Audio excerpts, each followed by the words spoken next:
नागदा शहर में एक युवती के साथ हुई छेड़छाड़ की घटना के बाद उपजे तनाव को देखते हुए पुलिस ने आरोपियों के खिलाफ सख्त कदम उठाते हुए उनका जुलूस निकाला। एक निजी क्लिनिक में नर्स के रूप में सेवाएं दे रही पीड़िता को पिछले 6 महीनों से क्लिनिक के सामने ही आटा चक्की चलाने वाले नासिर हुसैन, बिलाल अहमद और अली अहमद अपने अन्य साथियों के साथ मिलकर परेशान कर रहे थे। आरोपियों पर युवती का वीडियो बनाने और उसे समाज में बदनाम करने की धमकी देने जैसे गंभीर आरोप।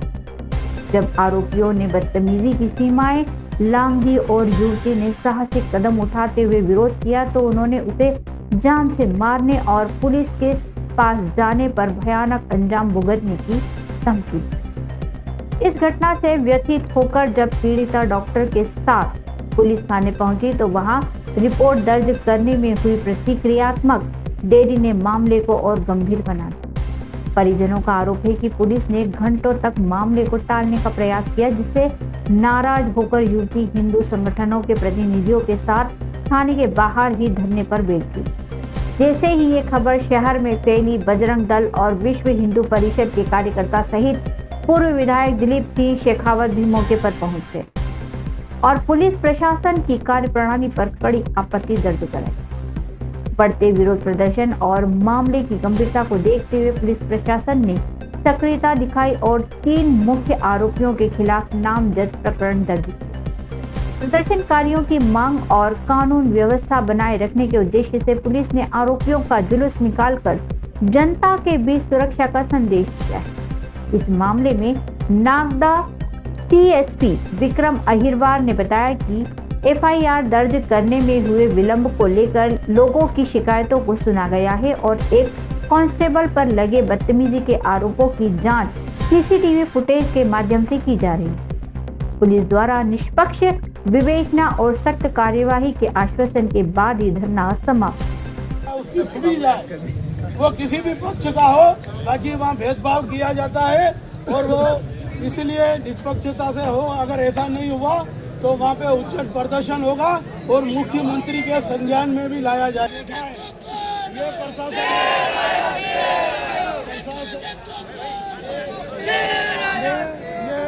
नागदा नगर के नागदा के खाचरोद आसपास की जनता तो साथ है।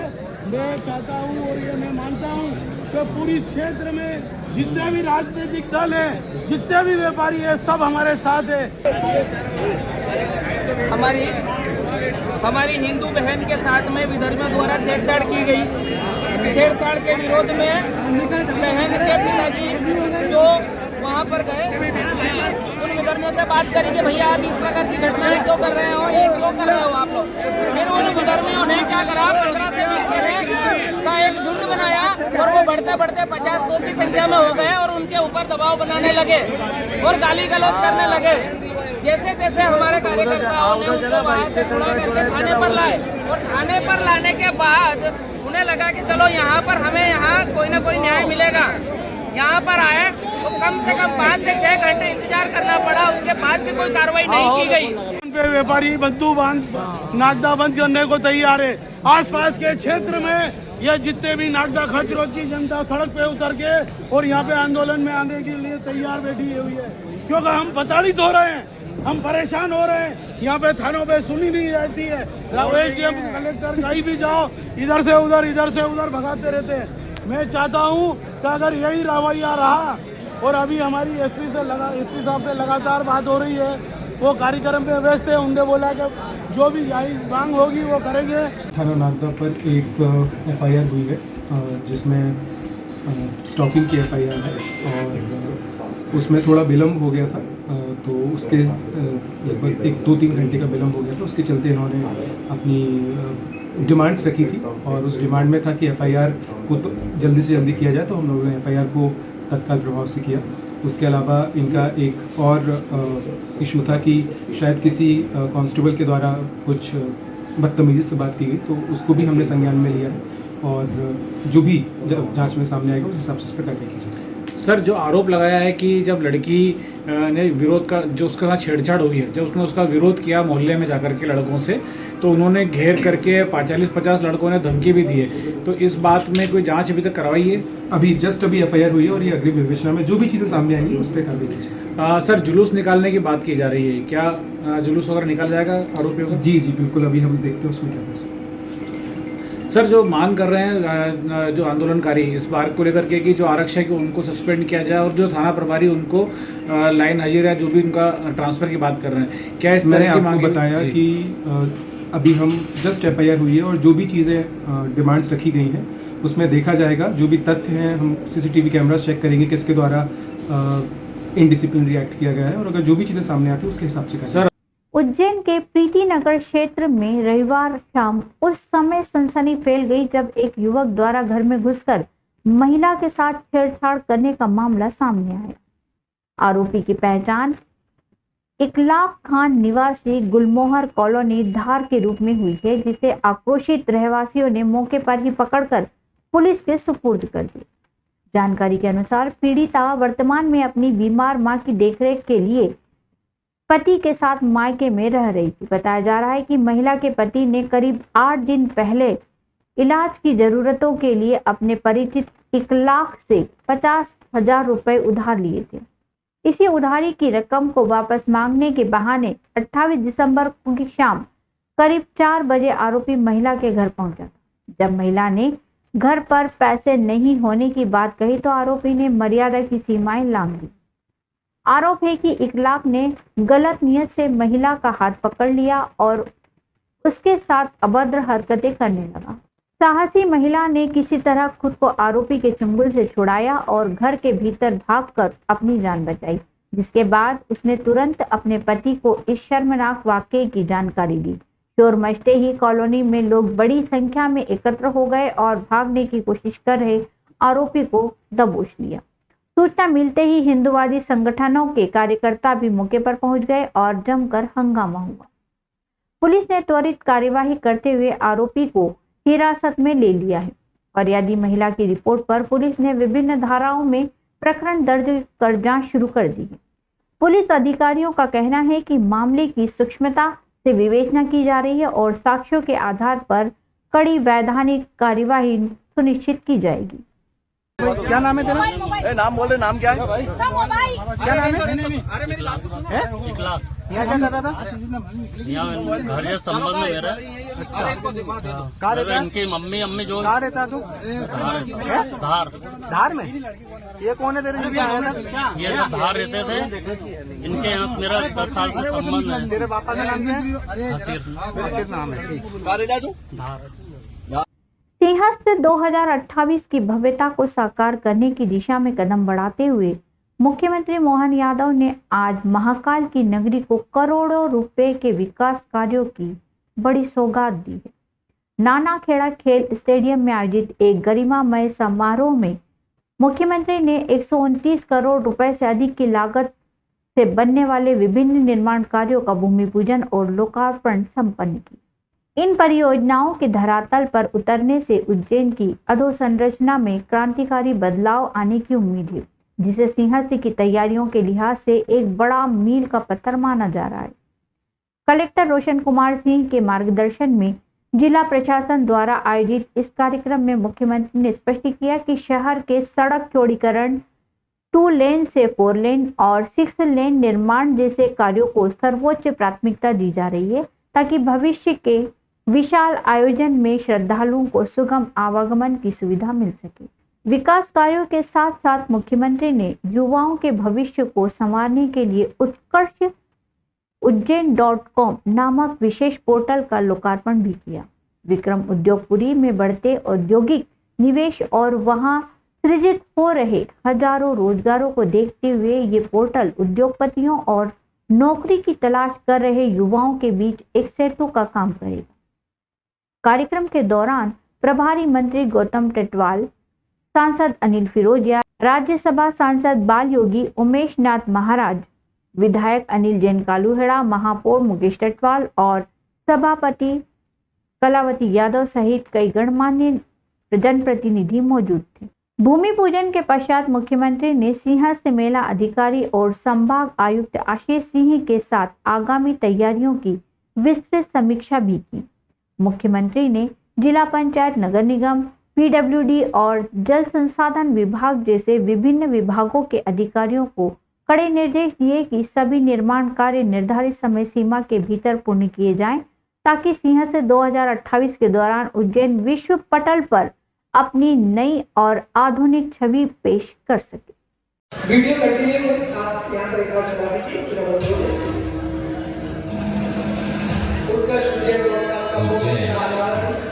जहाँ ज्ञान और अध्यात्म निरंतर प्रवाहमान, जहाँ इतिहास का गौरव किए गए विशाली भविष्य की खबर, वहीं पुनीत पावन उज्जैन अब एक नए विकासशील युग में प्रवेश कर रहा है।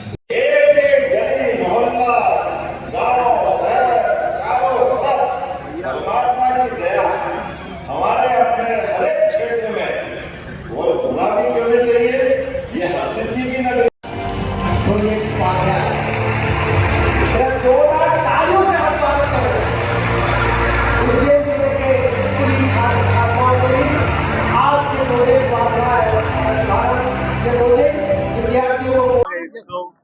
करोड़ से ज्यादा की लागत के विभिन्न विकास कार्यों की शुरुआत यहाँ उज्जैन में दी गई, जिसके माध्यम से जनपद कार्यालय से लगा करके 102 करोड़ की विभिन्न सड़कें जो आने वाले सिंहस्थ में सभी यात्रियों को सुविधाएं देने वाली है।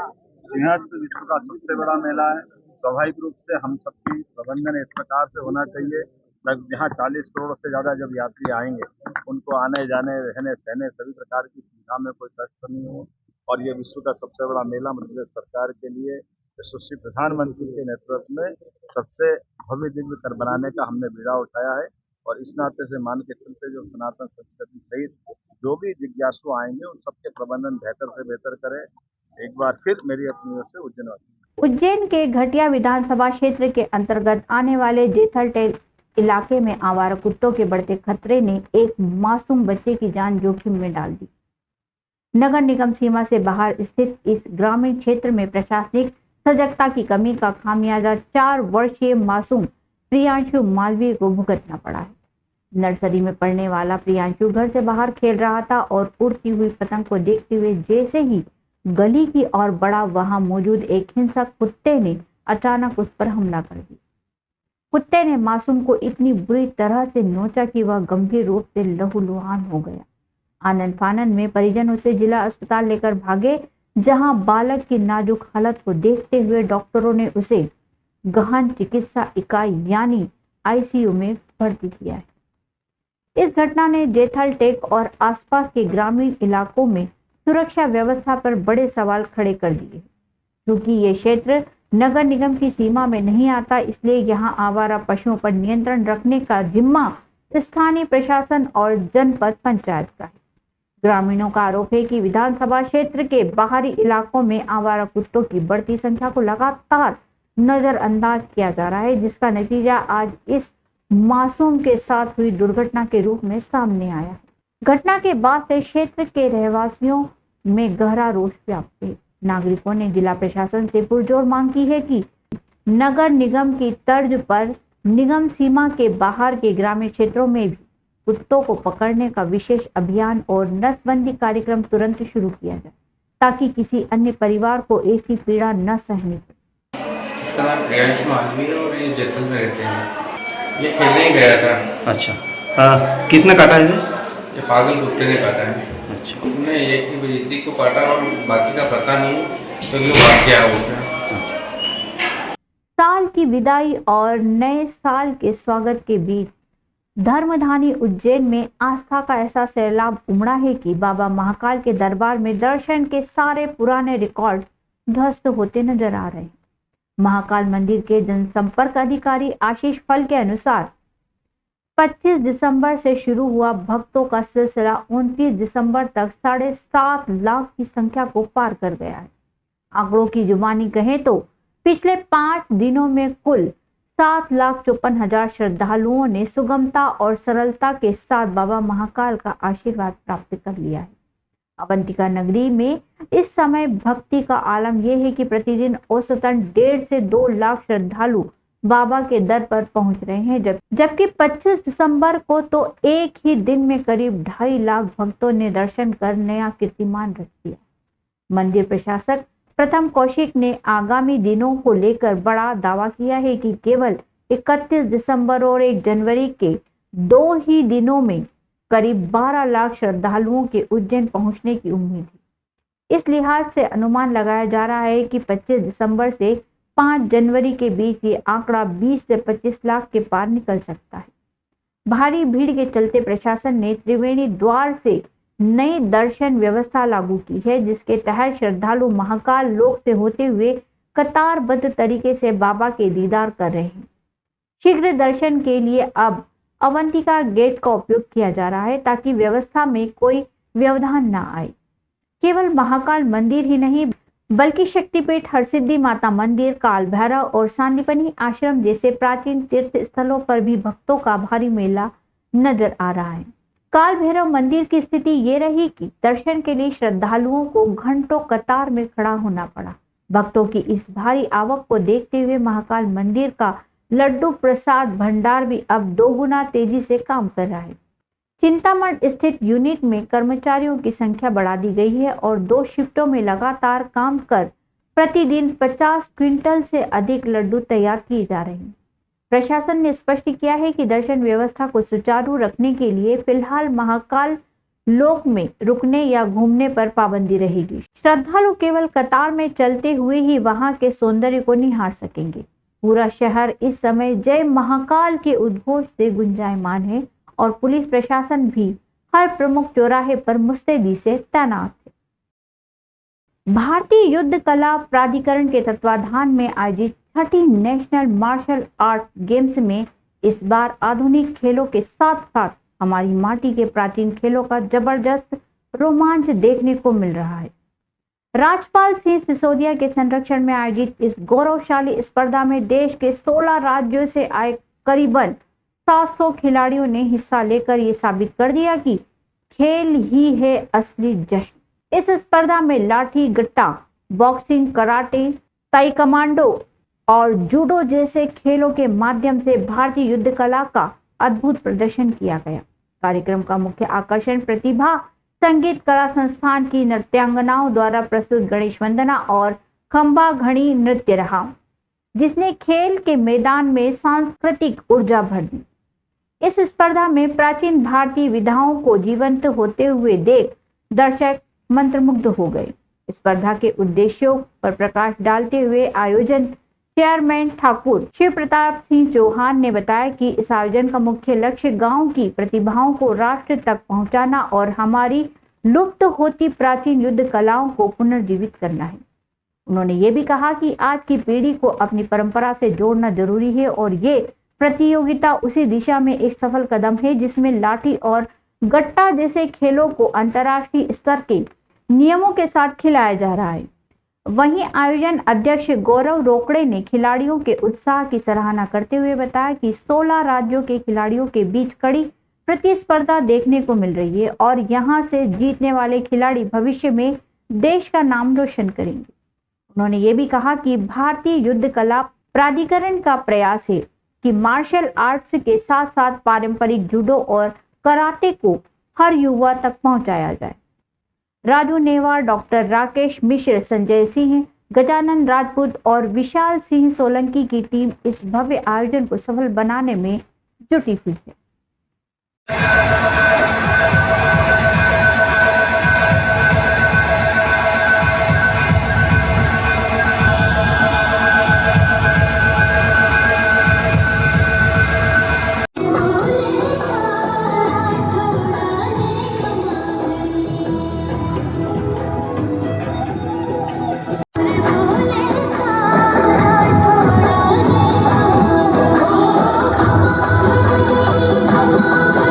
Hare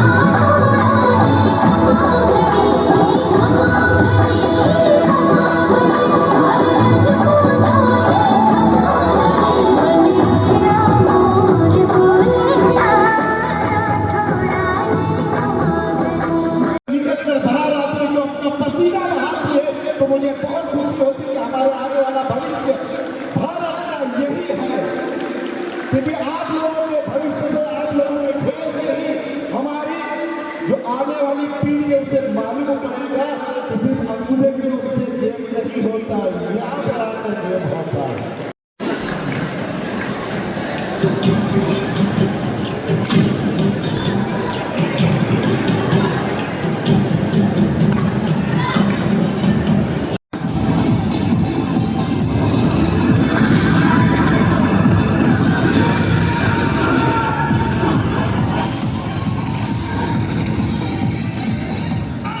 ये छठवें राष्ट्रीय मार्शल आर्ट गेम्स का आयोजन है और इसमें देश से लगभग 700 से 800 खिलाड़ी ने प्रतिनिधित्व किया है। अलग अलग राज्यों से, करीब 16 राज्यों से यहाँ पधारे हैं। बाबा महाकाल की नगरी में इस भव्य का आयोजन माननीय श्री चेयरमैन श्री शिव प्रताप सिंह जी के सानिध्य में हुआ है और इस आयोजन में देश के परंपरागत खेल कलारीपयट्टू, हमारा जो देसी अखाड़ा है, भारतीय परंपरागत जो युद्ध कलाएं हैं जैसे गतका, कलारीपयट्टू और भारतीय अखाड़े, इन सभी का प्रदर्शन हुआ है।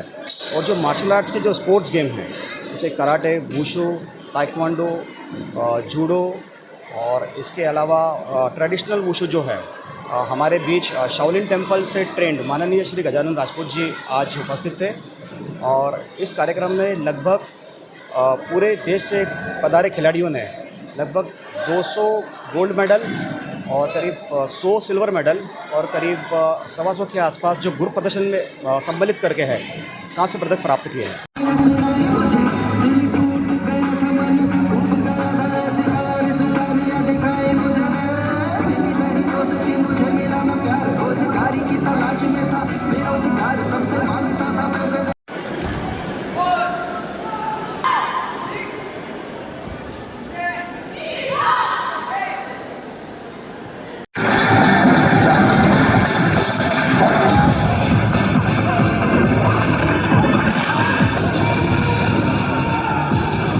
ये बड़े ही सौभाग्य की बात है कि राजाधिराज महाकाल महाराज की पावन नगरी उज्जैनी में the 6th national martial arts games 2025 Ujjain Madhya Pradesh martial arts authorize of India की तरफ से ये गेम हो रहा है और हमारे देश के यशस्वी प्रधानमंत्री माननीय नरेंद्र मोदी जी और हमारे मध्य प्रदेश के मुख्यमंत्री माननीय डॉक्टर मोहन यादव जी के द्वारा खेल प्रोत्साहन दिया जा रहा है और ये इसके अंदर माननीय हमारे देश के प्रधानमंत्री माननीय नरेंद्र मोदी जी का मैं बहुत ही दिल से आभार व्यक्त करूँगा। तो हर जगह खेल को बढ़ावा दे रहे हैं और जो हमारे देश के प्रतिभाशाली खिलाड़ी हैं उन सभी को प्रोत्साहन दे रहे हैं और आगे बढ़ने के लिए उनको प्रोत्साहित कर रहे हैं। और इस खेल से यहाँ पर सभी बच्चे कुछ न कुछ सीख के जा रहे हैं और यहाँ पर हमारे पूरे देश के पूरे प्रदेश जितने भी प्रदेश हैं उन सभी प्रदेशों से यहाँ पर अभ्यर्थी आए हैं और यहाँ पर प्रतियोगिताओं में भाग लेकर और अपना अपना प्रदेश का व अपने देश का नाम रोशन करेंगे। किस प्रकार का प्रदर्शन हुआ? ठीक है, यहाँ पर 4 साल के बच्चों से लेकर तो 70 साल तक के मातृशक्ति ने भी यहाँ पर भाग लिया है।